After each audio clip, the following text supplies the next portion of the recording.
अस्सलामु अलैकुम रहमतुल्लाहि वबरकातुहू। उम्मीद है आप सब खैरियत से होंगे, आफ़ियत से होंगे। बिस्मिल्लाहिर्रहमानिर्रहीम, अल्हम्दुलिल्लाहि रब्बिल आलमीन। शुरू करता हूँ मैं वास्ते अल्लाह के, जो बड़ा मेहरबान निहायत रहम वाला है। दोस्तों, आज हम बात करेंगे गुनाह। गुनाह क्या है? बेसिकली गुनाह ये है कि जो अल्लाह के अहकाम को तोड़कर शैतान के रास्ते पर चलना गुनाह है। गुनाह ये है कि जो कुरान के बताए हुए रास्ते को छोड़कर किसी दूसरे रास्ते को इख्तियार करने का नाम गुनाह है। गुनाह वो है जो अल्लाह ने हम पर फ़र्ज कर दिए, उनको छोड़कर ज़िंदगी गुजारना, ये गुनाह है। गुनाह वो है जो आखिरत की तैयारी ना करे, अपनी मनमानी की ज़िंदगी करे, ये गुनाह है।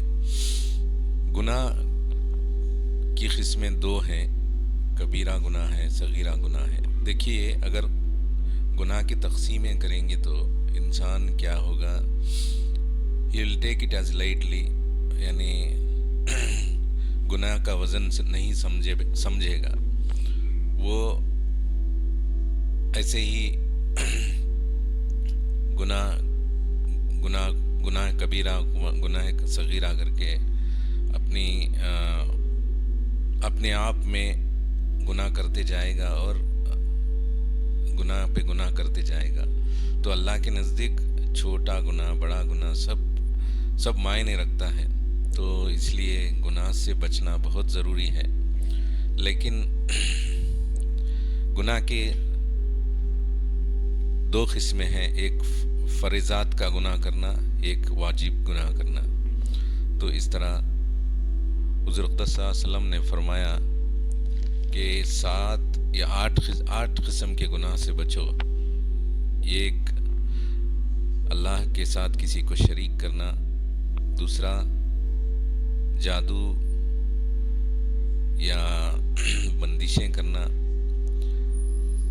किसी को नुकसान करके मार डालना। सूद खाना, यतीमों का माल खाना, मैदान जंग से भाग जाना। जब ईमान की लड़ाई हो तो उस ईमान की लड़ाई में पीठ दिखाकर भाग जाना।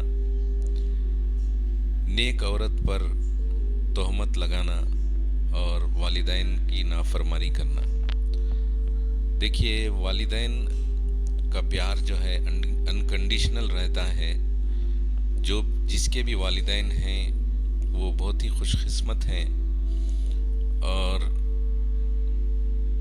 वो अपने वालिदैन की कद्र कीमत करें जिनके वालिदैन ज़िंदा हैं, क्योंकि वालिदैन ही एक खैर का रास्ता है, खैर का ज़रिया है, जो आखिरत में कामयाबी के लिए दुआ दे सकते हैं।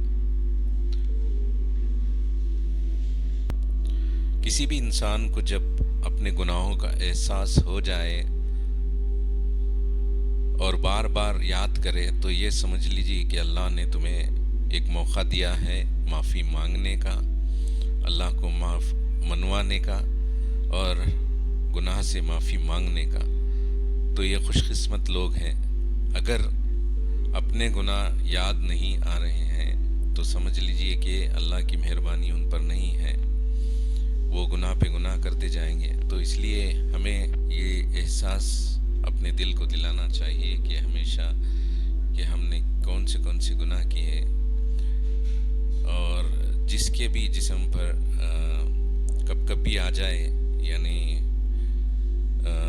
गुनाहों को याद करके तड़प जाए, तो समझ लीजिए कि माफ़ी मांगने का वक्त आया और अल्लाह ने और एक मौका दिया है माफ़ी मांगने का। अल-बक़रा की आयत नंबर 18 में अल्लाह फरमाते हैं, सुम्मुम बुक्मुन उम्मियुन फ़हुम ला युरजिऊन।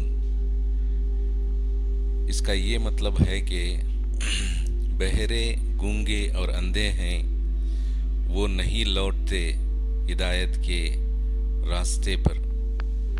یہ ان لوگوں کو اللہ کہہ رہا ہے جو دنیا کی آڑ میں آ کر گمراہ ہو چکے ہیں اور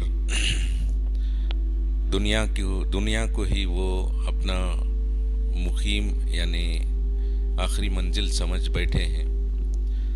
دیکھیے، اگر اللہ اور ایمان کی قوت کو پہچاننا ہے تو اور اس کی محبت کو جگانا ہے تو ہر انسان اپنے ماں باپ کو، اولاد کو، اپنی بیوی کو، اپنی مال و دولت کو، یہ محلات کو، یہ گھروں کو مقیم سمجھتا ہے۔ تو انسان کو چاہیے کہ اگر وہ سچا ایمان پرست انسان ہے تو پہلی پرائرٹی جو ہے ہمارے ایمان کی ہونی چاہیے، بعد میں ان سب کے حکم کا فرمان ہے حضور اقدس صلی اللہ علیہ وسلم سے۔ اور میں ایک بات کہنا چاہتا ہوں کہ قرآن ایک ایسی چیز ہے جو ہر گناہ اور ہر راستے کا آسان ذریعہ ہے، ہدایت کا راستہ ہے۔ محمد صلی اللہ علیہ وسلم فرماتے ہیں قرآن brings the change in life if we continuously repeatedly، یعنی قرآن کو ہم پڑھتے رہیں گے، سمجھتے رہیں گے، بار بار پڑھتے رہیں گے تو یہ قرآن ضرور ایک ہدایت کا باعث بنے گا، اور قرآن ہی ایک ایسا راستہ ہے جو آخرت میں کامیابی دے گا۔ قرآن ہی گواہی دے گا کہ آخرت میں یہ بندہ قرآن پڑھتا تھا اور سمجھتا تھا اور اس پر عمل کرتا تھا۔ ایسا تو اس لیے قرآن کو ہمیں ریپیٹیڈلی، کنٹینیوسلی بار بار پڑھنا چاہیے تاکہ ہمارے دل میں ایمان کا احساس آخری سانس تک زندہ رہے۔ یہ کہتے ہوئے میں اس بات کو ختم کرتا ہوں۔ جزاک اللہ خیر۔